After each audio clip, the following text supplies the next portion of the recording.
హరే కృష్ణ అందరికీ. మరి అచ్యుతుడు ప్రేరణ కల్పించి అర్జునుడిలో సంకల్పించిన విషయం ఏంటో తెలుసుకుందాం. తాను ఎవరెవరితో యుద్ధం చెయ్యాలో వారందరినీ ఒక్కసారి చూడాలని అర్జునుని కోరిక.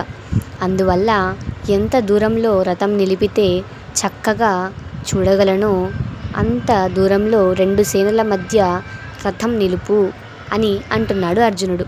అంటే 2 సేనలలోని వీరులను చూడాలనేదే అర్జునుని ఆంతర్యం.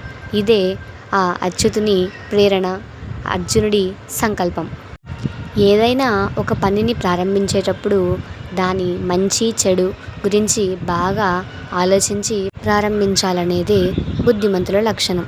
అంతేకాక యుద్ధరంగంలోకి లేదా కార్యరంగంలోకి దిగే ముందు తన బలాన్ని, ఎదుటి బలాన్ని అంచనా వేసుకొనడం వివేకవంతుల లక్షణం. అంచనా సరిగ్గా ఉండాలంటే ఏదో ఒక పక్షాన, ఏదో ఒక వైపున నిలిచి చూడకూడదు.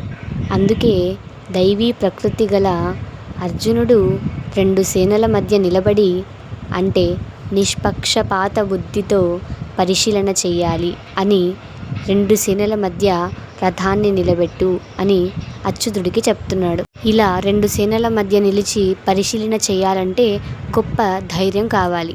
మరైతే అచ్యుతుడిని ఆశ్రయించిన వానికి భయం ఎందుకు? అందుకే అర్జునుడలా ఆజ్ఞాపించాడు. ఇది ఉత్తమ యోధ వీరుని లక్షణం. అయితే ఇక్కడ అచ్యుతుడిని ఆశ్రయించిన వారికి భయమేలా అన్నారు. అయితే అది అర్జునుడికి మాత్రమే వర్తిస్తుందా అంటే కాదు. భగవంతుణ్ణి ఆశ్రయించిన ప్రతి జీవి, ప్రతి ప్రాణి ఆయన రక్షణ పొందుతుంది.